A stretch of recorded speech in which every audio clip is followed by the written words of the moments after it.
Oh my God. I am officially over winter and we're like maybe 2 weeks in. Done. Moving to Florida. Goodbye. Over it. I was not meant for 32-degree weather. It's just, Hi you guys, welcome back to my channel. Thank you for being here today. It is the first video of 2021. Hold on. Blast some heat real quick because it's getting warm.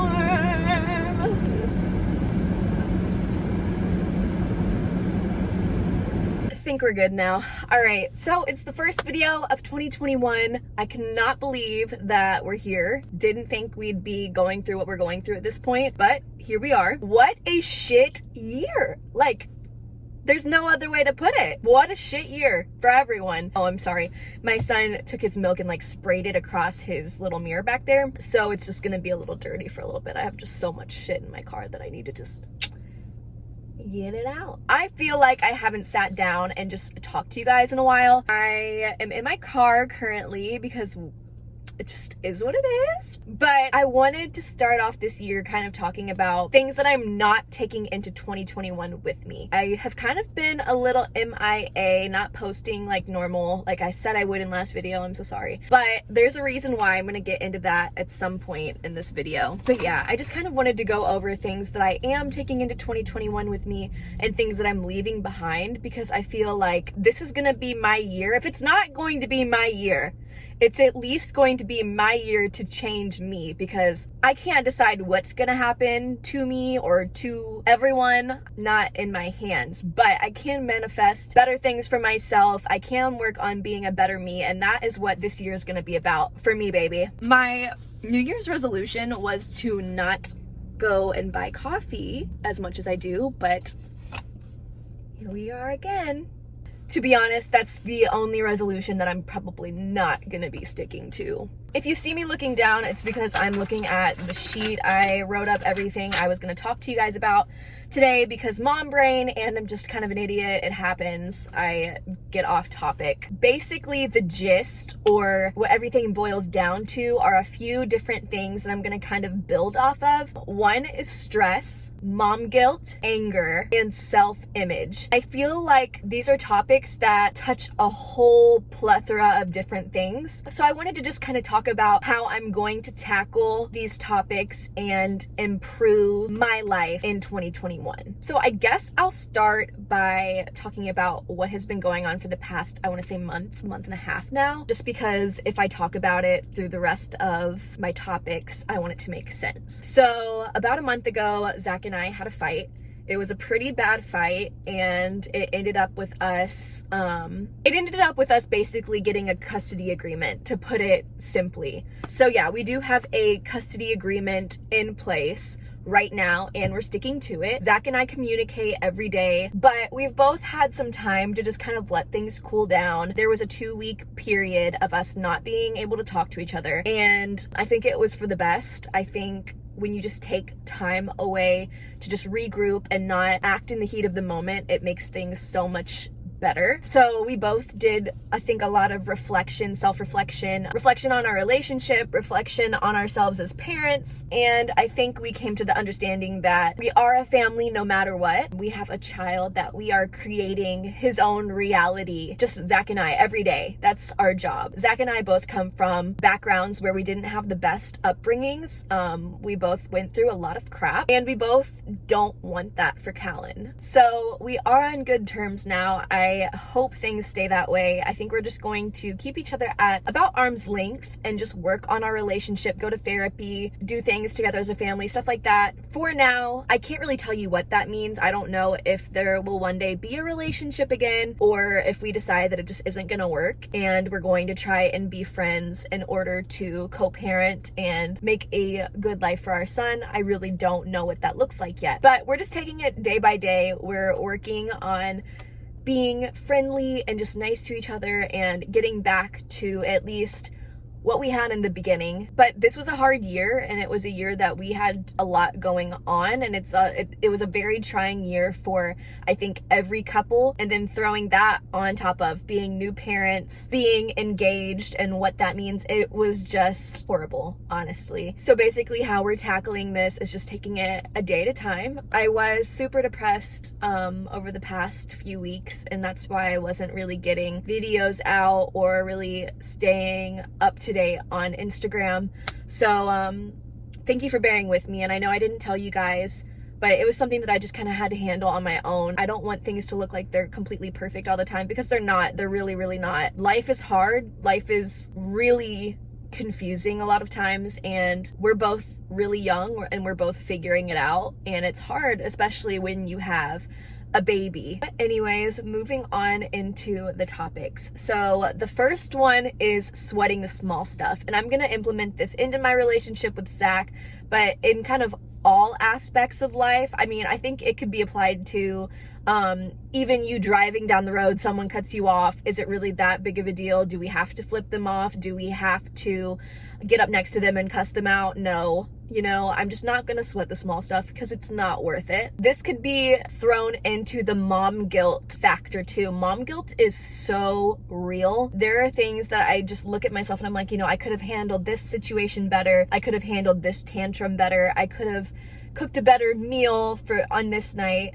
There are just times where I just honestly want to get on my phone, or there's times where I want to go take a bath, or there's times where I just want to go for a drive and not have a baby in the car with me. And just that want, or that desire to just have some time alone, gives me the worst mom guilt, mom anxiety ever. And the way I am kind of processing that is, I'm a human being. I am not just a mom. That's not all I am. That's not all that makes me up. And I have needs. I have to remember that I have a life outside of being a mom, and that it's okay for me to want some time to myself every now and then. Going into 2021, I am not going to be as hard on myself as I always have been in the past. I am going to give myself grace in situations with my son. I'm going to work on patience. I feel like I'm always singing patience, patience to Callan, but sometimes I think I need to hear that, honestly, in all situations. When I'm at the DMV, when I'm dealing with Zach, when I'm dealing with family members who are just psychotic,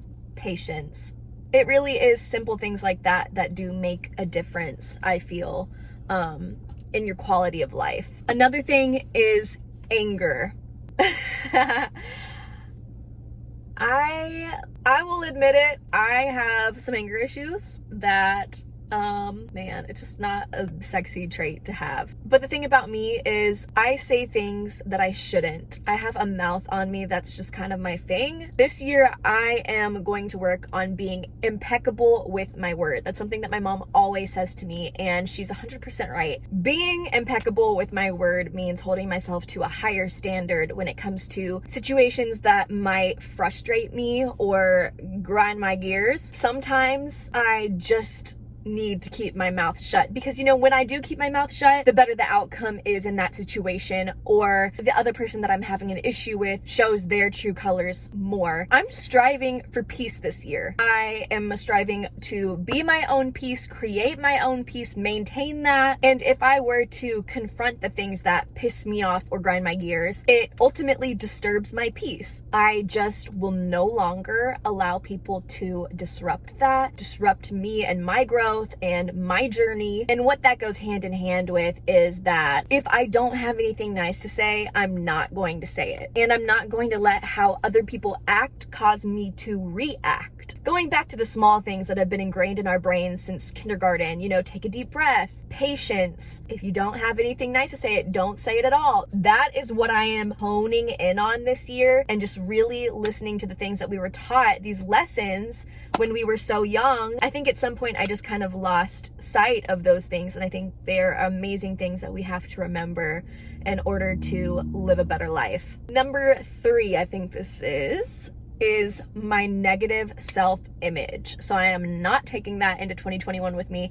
I'm leaving her way back in 2020. So I am 13 months postpartum and I'm just now starting to feel like myself. Honestly, I'm just now getting that confidence that I had before I got pregnant. I'm not really back to where I was. Like, my body isn't exactly where it was. I'm really close to my pre-pregnancy weight, but I haven't worked out this whole entire time. I've just been doing me and enjoying life. But I struggled with looking in the mirror every day and just not being happy with what I saw. But I'm just gonna take it easy on myself. I'm not gonna worry about how I look naked anymore. I'm not gonna worry about my stretch marks. I'm not gonna worry about my loose skin. Screw it. It's not even worth the stress. This year, I really want affirmations to be a daily thing for me. Positive affirmations in front of my mirror, telling myself, hey, you're beautiful. You're going to manifest all the things that you want this year. You are going to accomplish the things that you need to get done. Really building myself up, because I feel like good mental health starts at home. If I'm not mentally in a good place, then that affects my son, that affects my relationship with Zach, that affects my relationship with other people, that affects my work, that affects my ethic. Everything is affected by my mental. And I don't want to feel bad. I don't want to feel uninspired. I don't want to feel like I'm in a bad place. Getting up and doing my makeup is part of my routine. It makes me feel good. And I really want to incorporate looking nice into my regular routine. I really want to incorporate working out again. I haven't been good about that. I'm not setting like a goal weight. I'm not setting a goal for like what I want to look like. I'm just simply not worrying about it, but being mindful that these things are good for me. I don't think I numbered all of my topics in this video right, but I'm not refilming this because I procrastinated this video. That's number 4, number 5 on my list for things I'm not taking into 2021 with me. I am no longer procrastinating any more of these videos. I guess what I'm trying to say in this video is that I'm just going to be a lot more selective of the things I put my energy into. I'm going to hold myself to a higher standard all year. I want to spend this year getting back to doing the things that I love to do before I had a baby. But while I am holding myself to a higher standard, I'm not going to make myself feel guilty when I do struggle. I think sometimes I get in this headspace of I can't mess up, or I have to do this, or I have to prove myself. I'm not proving myself to nobody. I'm not reciprocating energy. I'm creating my own and attracting people with the same energy only. I will no longer go to a table where there's not already a seat waiting for me. I will not try and finagle my way in. I will not try and force anything at all this year. I'm just doing me. And between you and me, just watch. Bitch is gonna be mad. We don't care in 2021. We're not wasting the energy. So stress, mom guilt, anger, self-image, all of that good stuff, out the door, leaving it in 2020. Thank you guys so much for bearing with me and letting me get this video up a little late. Happy New Year. I hope you're working on yourself this year. Everything that you want fulfilled this year, go manifest that shit and make it happen. Thank you for listening to what I'm going through and hopefully not judging. I am only telling you guys this to be completely transparent and show you that my life isn't perfect. I fuck up, I'm learning, and it's okay. And also a huge thank you to you guys for making 2020 so cool. I mean, I started my YouTube channel and a lot of people have been so supportive. Even people that I don't like are watching my YouTube. Thank you. Thank you to my haters for watching my YouTube videos. Oh my gosh. You guys, I'm too much. Thank you guys so much. I don't know what 2021 has in store, but I really hope that this channel does grow and that it becomes like a community. I don't know where this is gonna go, but I think it would be really cool if it went somewhere and got bigger. And I feel like this year the opportunities are just endless. I'm not dwelling on the negative. I can't. I'm very optimistic for this year. So go speak your truth into the universe. Go speak your goals. Go speak some affirmations to yourself in the mirror. Go do it. I love you guys. Mwah. Thank you for watching, and I'll see you next Monday. Bye.